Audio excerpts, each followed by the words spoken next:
한국의 수도 서울은 현대적이고 활기찬 도시이자 역동적인 문화의 중심지로 알려져 있습니다. 하지만 1990년대 후반 연이은 잔혹한 살인사건으로 인해 도시 전체가 암흑 속으로 빠져들었고 많은 사람들에게 공포를 안겨주었습니다. 망치의 그림자라 불린 범인으로 인해 서울 전체가 숨 막히는 공포 속에서 살아야 했습니다. 매일 뉴스TV에 오신 것을 환영합니다. 저희는 가장 미스터리한 사건들과 흥미진진한 이야기들을 함께 따라가 보겠습니다.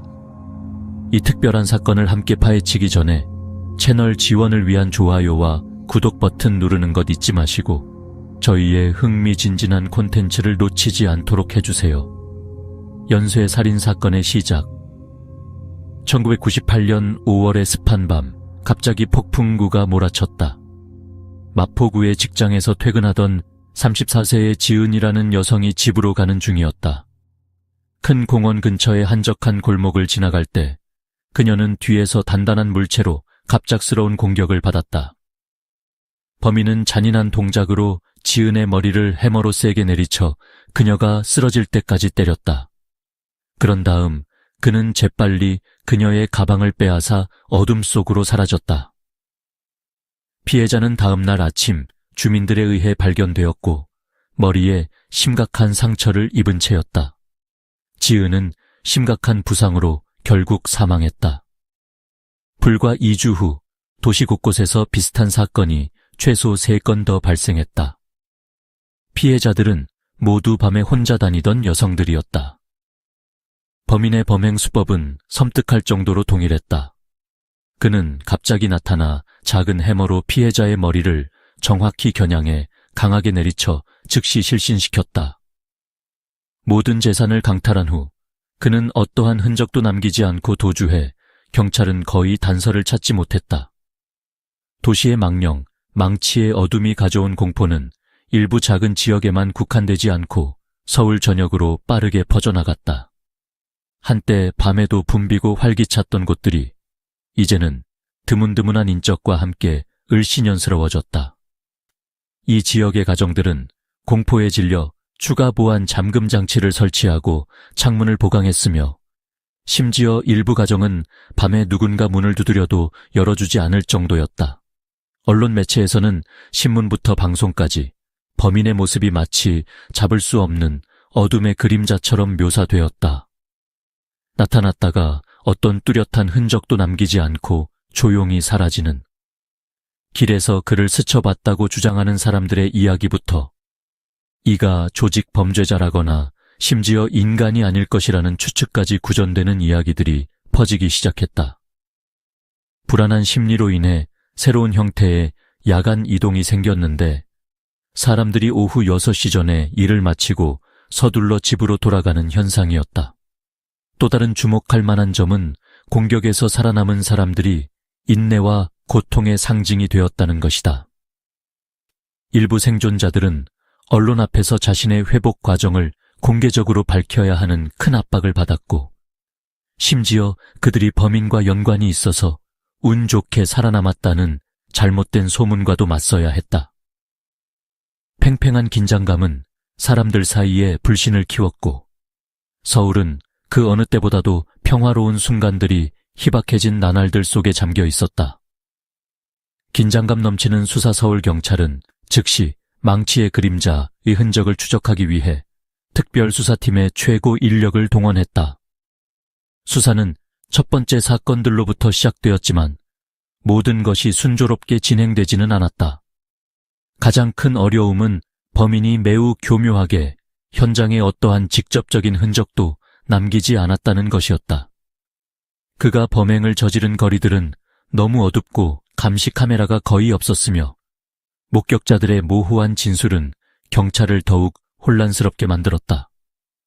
사건 해결을 위해 경찰은 당시 가장 현대적인 수사 방법들을 적용했으며 이는 범인의 상세한 프로파일을 구축하기 위한 범죄 심리 분석을 포함했다. 전문가들은 이 연쇄 범죄의 배후에 있는 범인이 25세에서 35세 사이의 고독한 남성이며 불안정한 어린 시절을 보냈을 가능성이 있다고 분석했다. 수사관들은 범행 방식과 행동을 토대로 이가 단순한 강도가 아니라고 판단했다. 그는 깊은 폭력적 집착에 사로잡혀 있었고 자신이 불공평하다고 여기는 세상에서 자신의 통제력과 힘을 과시하기 위해 범죄를 저질렀다. 수사의 중요한 전환점은 시민들과의 협력에서 비롯되었다. 언론은 용의자와 관련된 정보를 가진 사람은 누구든 즉시 경찰에 신고하도록 촉구하는데 동원되었다. 생존 피해자들이 진술한 용의자의 기본적인 특징을 공유하고 자기 방어 대책을 알리기 위해 많은 주민회의가 개최되었다. 하지만 시간이 갈수록 경찰에 대한 압박은 더욱 커졌다. 수주간 체포가 없자 시민들 사이에서도 불만이 터져나오기 시작했다. 몇몇 고위 관리들은 심한 비판에 직면하게 되어 수사팀의 추가 자원을 긴급 투입할 수밖에 없었다. 게다가 경찰은 야간 불시 순찰, 도시 주요 지역에 추가 감시 카메라 설치 등 획기적인 조치를 취했다. 경찰견들이 동원되어 범죄 현장에서 아무리 작은 생물학적 증거라도 찾아내는데 도움을 주었다. 점차 용의자의 스케치가 얼굴 특징과 키를 포함한 추가 정보로 더욱 구체화되었다. 하지만 그의 정확한 신원을 밝혀내는 것은 여전히 어려운 과제였다. 사건이 점점 심각해지고 사회적 불안이 고조되는 가운데 이상현의 소나귀에서 가까스로 살아남은 한 피해자가 가장 구체적인 단서를 제공하면서 희망의 빛이 비쳤고 수사관들은 마침내 해답에 가까워졌다. 하지만 그를 체포하기 위해서는 마지막 단계에서 극도로 긴장된 도전에 맞서야 했다.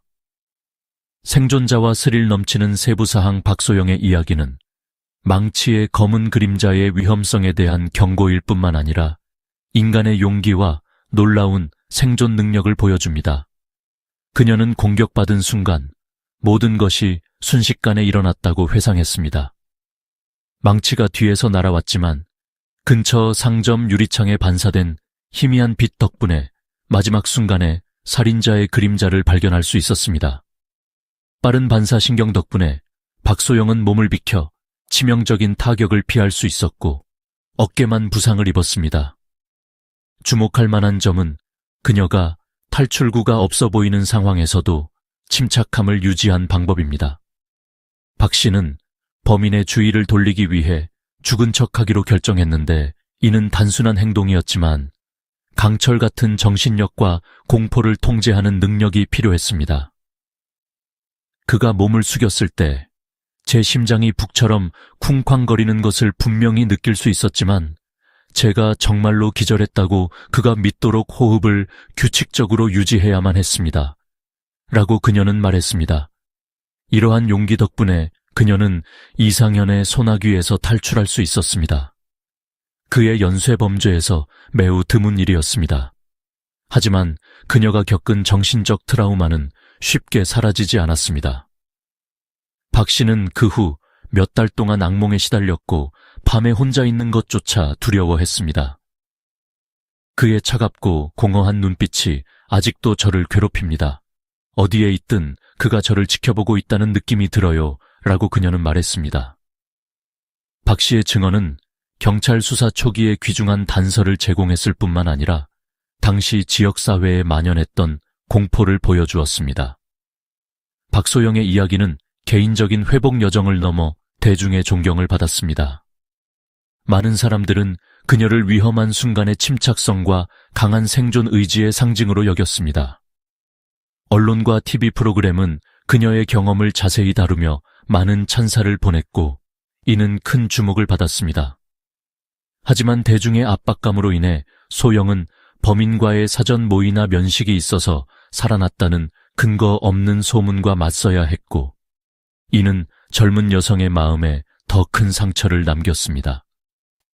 소영의 이야기는 단순한 사건 기록을 넘어서 위험에 직면했을 때 인간의 끈질긴 강인함을 보여주는 명백한 증거이자 비슷한 상황에서 자기 보호와 경계심을 높여야 한다는 사회적 경각심을 일깨우는 목소리가 되었습니다. 악당의 정체가 드러나다 수사에서 가장 중요한 단서는 우연히 발견되었다. 강남의 한 귀금속 상점 주인이 6월 어느 이른 아침에 나타난 한 남자의 수상한 점을 적시에 발견했다. 이 남자가 팔려고 가져온 다이아몬드 반지는 이전의 한 사건과 일치했는데 그 사건에서는 피해자가 잔인하게 살해되고 모든 재산을 잃었다. 상점 주인은 침착하게 대화 시간을 늘리며 몰래 경찰에 신고했다. 이런 기지 있는 행동 덕분에 수사팀은 마침내 구체적인 방향을 잡을 수 있었고 수개월간의 막힌 수사에서 처음으로 해결의 희망이 보였다. 거래 흔적을 따라가는 수사는 경찰을 서울 외곽의 한 동네로 이끌었고 그곳에서 전과 기록이 전혀 없는 낯선 인물인 이상현이 살고 있었다. 그의 작은 집을 급습했을 때 경찰은 발견한 증거물의 양에 충격을 받았다. 피해자들의 개인 소지품들, 핸드백에서 시계, 장신구에 이르기까지 모든 것이 집의 어두운 구석에 전리품처럼 보관되어 있었다. 특히 대부분의 사건에서 흉기로 확인된 긁힌 자국이 가득한 망치도 현장에서 발견되었다. 이상현은 체포될 때 침착한 모습을 보였지만 그의 초기 진술은 모순으로 가득했다. 그는 자신의 모든 행동이 생존을 위한 것이었으며 빚 문제와 여자친구를 돌보고 싶은 마음 때문이었다고 주장했다. 실제로 이러한 이유로는 그의 범행 방식의 진실을 감출 수 없었다. 냉혈하고 계산된 주저함 없이 저지른 행위들이었다. 그는 각 사건에서 시간과 장소 선택이 매우 신중하게 이루어졌다고 진술했다. 이상현은 보통 피해자들을 미리 미행하며 그들이 가장 저항하기 힘든 상태일 때 공격하기 위한 상세한 계획을 세웠다. 그는 범행을 단순히 돈을 버는 수단으로만 여기지 않았고 사회에 대한 자신의 분노를 달래는 방법으로도 여겼다. 놀라운 점은 이상현이 경찰이 자신의 흔적을 찾아냈다는 것을 알고도 도망치려 하지 않았다는 것이다. 마치 그는 파멸을 맞이할 준비가 되어 있었던 것 같았다. 이는 그의 진정한 목적에 대해 수많은 의문을 불러일으키는 이상한 심리 상태였다. 이상현과 경찰 간의 대치는 예상만큼 긴박하지는 않았지만 이 연쇄, 살인범의 또 다른 복잡한 심리적 측면을 드러냈다. 체포 당시에 예상치 못한 상황, 서울 외곽의 한 주택에서 이상현을 체포하기 위해 경찰이 들이닥쳤을 때 그들은 기이하고 예상치 못한 광경을 목격했다. 특수기동대가 대비했던 격렬한 저항과는 달리 그들이 상상했던 냉혈한 살인마의 모습과는 정반대로 이상현은 어두운 거실 한 구석에 조용히 앉아 흐릿한 낡은 사진 한 장을 들고 있었다. 그 사진은 한 젊은 여성의 모습이었다. 그의 전 여자친구로 그가 가장 비인간적인 방법으로라도 보호하겠다고 늘 주장하던 사람이었다. 이상현의 차가운 얼굴은 갑자기 멍한 표정을 지었고 마치 자신의 모든 행동이 이제는 무의미했다는 것을 깨달은 듯했다. 경찰이 항복을 요구했을 때 이상현은 단지 난 실패했어, 사랑에서도 인생에서도 라고 속삭였다.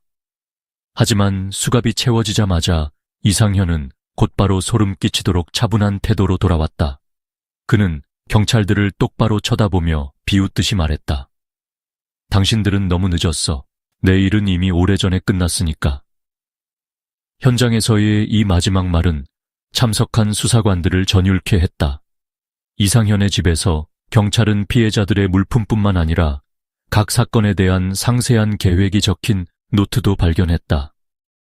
놀라운 점은 그 안에 다른 많은 사람들의 이름이 적힌 목록이 있었다는 것이다. 이상현이 실행에 옮기지 못한 목표들이었다.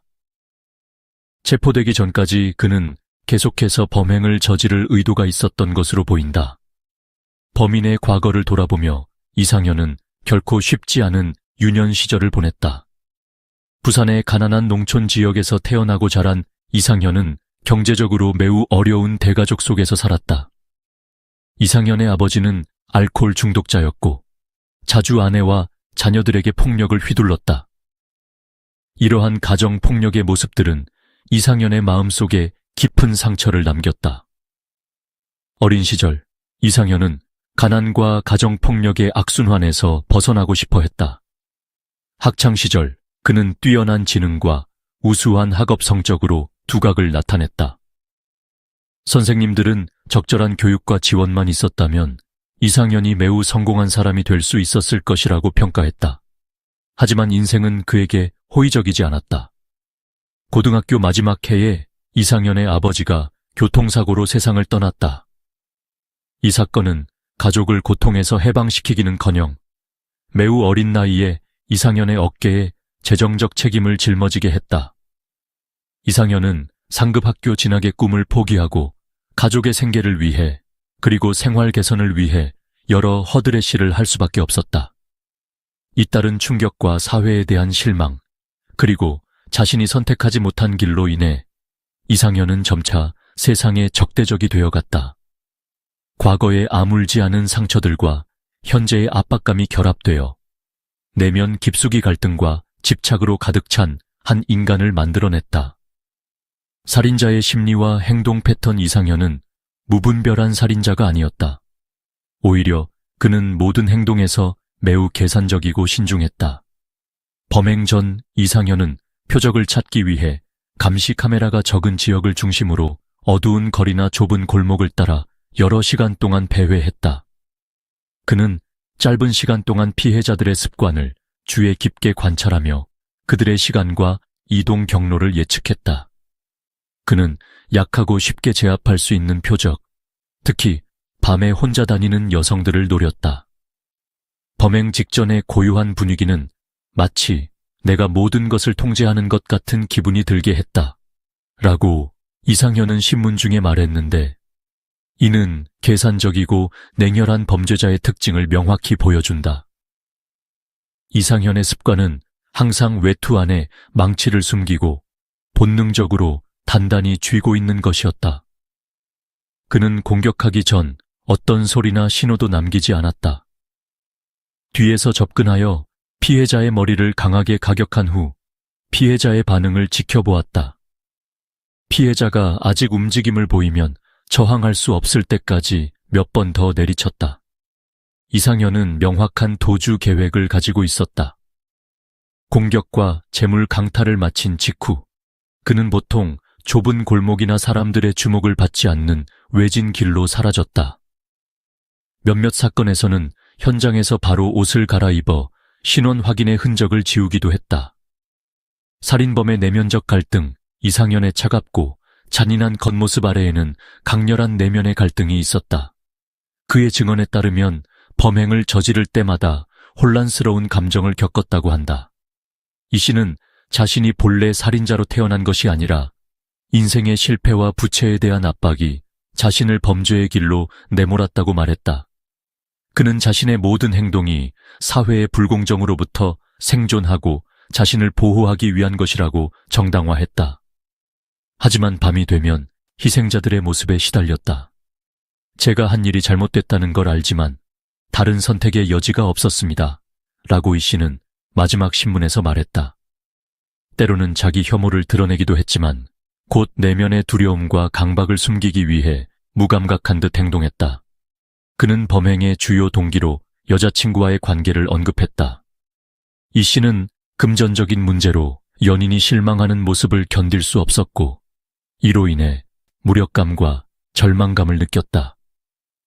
드물게 약한 모습을 보인 순간 저는 제 자신이 혐오스러우면서도 동시에 제가 저지른 잘못된 선택들 속에 갇힌 죄수 같은 기분입니다. 라고 인정했다. 범죄 이면의 진실 이상현은 단순히 금전적 동기로 범죄를 저지른 것이 아니라 그의 내면 깊숙이 현대사회가 때로는 방치하는 잠재적 고통의 폭발을 상징하는 인물이었다. 이 씨는 자신의 삶을 개선시켜 줄 것이라 기대했던 바로 그 시스템에 의해 버림받고 불만을 안고 자랐다. 기계공학과 우수 학생이었던 그는 야망을 안고 서울로 왔다. 하지만 일자리를 잃고 빚은 쌓여갔으며 그는 자신의 자리를 찾지 못한 채 도시에서 외롭게 살아갔다. 망치, 기계공으로 일하던 시절의 평범한 작업 도구였던 것이 그의 모든 범죄와 연관된 무기가 되었다.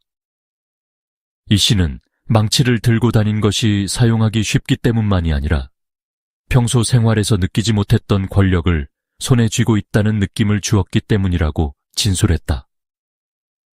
망치는 제게 유일한 위안이었습니다. 모든 것이 저를 대적하는 것 같은 세상에서 무언가를 통제할 수 있게 해주었죠. 라고 그는 고백했다. 이 씨의 행동 동기는 전적으로 돈이 아니었다. 그는 단순히 부자가 되기 위해 강도 행각을 벌인 것이 아니라 그의 행위는 피해자들, 그가 자신 같은 빈곤한 사람들을 버린 부유한 사회의 상징이라고 여긴 사람들에 대한 분노의 표출이었다. 그에게 있어 그들을 공격하는 것은 불공정한 시스템에 상처를 주는 방법이기도 했다. 재판에서 이 씨의 진술, 특히 사회에 대한 원망 어린 견해들은 도시 생활에 보이지 않는 압박감이라는 어두운 측면을 드러내며 사회에 큰 충격을 주었다. 하지만 모든 사람이 이 씨에게 공감하지는 않았다. 많은 사람들이 그를 이기적이고 잔인한 사람이라고 비난하며 자신의 끔찍한 행동을 정당화하기 위해 사회를 탓한다고 지적했다. 분노의 핵심은 그의 피해자들이 모두 약하고 무고한 사람들이었다는 점이었다. 이 씨의 개인적 실패의 결과를 감당할 필요가 없는 사람들이었다. 이 씨의 집에서 발견된 수첩은 더 많은 의문을 불러일으켰다. 범행 계획에 대한 기록뿐만 아니라 분노와 후회가 뒤섞인 어지러운 글들도 있었다. 그는 이렇게 썼다. 나는 이런 일을 하고 싶지 않지만 하지 않으면 나 자신을 파괴할 것이다. 이 일기는 잔인한 범죄자의 모습뿐만 아니라 범인의 심리적 갈등을 보여주는 창구가 되었다. 더 깊이 들여다보면 이 사건은 위기에 처한 개인들을 돕는 데 필요한 지원 체계가 부족한 사회의 전체적인 모습을 보여주었다. 이 씨는 실패가 용납되지 않는 사람들이 생존 모드로 내몰린 환경의 산물이었다. 분노, 압박감, 절망 속에서 보낸 긴 세월은 한때 꿈이 있었던 한 인간을 용서할 수 없는 비극의 연쇄를 일으킨 범죄자로 만들어버렸다. 공포의 끝, 1998년 말에 열린 이상현의 재판은 곧 사회 전체의 관심을 끌었다. 수천 명의 시민들이 법원으로 몰려들었는데 이는 잔인한 살인자에 대한 처벌을 목격하기 위해서뿐만 아니라 수개월간 지속된 공포로부터의 해방을 찾기 위해서였다. 법정 안에서는 모든 시선이 범인에게 집중되었다. 그는 공허한 눈빛을 지녔지만 곧 직면하게 될 판결 앞에서도 전혀 두려움을 보이지 않았다. 이상현의 변호인은 심리적 요인을 활용하여 감형을 시도했고 그가 과도한 압박과 조기 지원이 부족한 사회의 산물이라고 주장했다. 하지만 이러한 논리는 피해자 가족들과 여론의 거센 반발에 부딪혔다. 판사는 최종적으로 사형을 선고하며 명확한 이유를 들었다. 피고인이 저지른 잔혹하고 냉혹한 행위에 대해 어떠한 변명도 통하지 않는다. 사형 집행 전 마지막 날들 동안 이상현은 여전히 냉담한 태도를 유지했다고 한다. 하지만 교도소 직원들은 그가 가끔 어둠 속에서 조용히 앉아 허공을 응시하며 마치 자신이 저지른 모든 범죄와 마주하고 있는 것처럼 보였다고 밝혔다. 집행 직전에 이상현이 피해자 가족들에게 사과 편지를 쓰고 싶다고 요청했다는 소문이 있었지만 그 내용은 결코 공개되지 않았다. 1999년 사형 집행으로 망치의 그림자의 생을 마감했지만 그가 남긴 상처는 여전히 울려 퍼지고 있습니다. 피해자 가족들은 판결을 통해 정의를 실현했지만 사랑하는 이를 잃은 슬픔을 달랠 수는 없었습니다. 정의는 실현되었지만 내 여동생을 되돌려줄 순 없죠. 라고 한 피해자의 오빠가 사형 집행일 후 눈물을 흘리며 말했습니다. 이 사건은 한국의 사회 시스템과 사법 제도에 대한 수많은 의문을 제기했습니다. 많은 사람들이 심리 지원의 부족과 비효율적인 복지 정책이 이러한 비극을 초래했다고 지적했습니다. 이후 정부는 전국적인 CCTV 감시 시스템 강화와 어려운 상황에 처한 시민들을 위한 정신건강 지원 프로그램 촉진 등 일련의 중요한 개혁을 실행했습니다. 이상현이라는 이름과 그가 저지른 끔찍한 범죄는 사회에 값비싼 교훈을 남겼습니다. 동시에 이 이야기는 도시의 발전이 현대적인 건물이나 화려한 조명에만 있는 것이 아니라 가장 취약하고 상처받기 쉬운 사람들에 대한 공동체의 관심과 이해가 필요하다는 것을 일깨우는 경종이 되었습니다.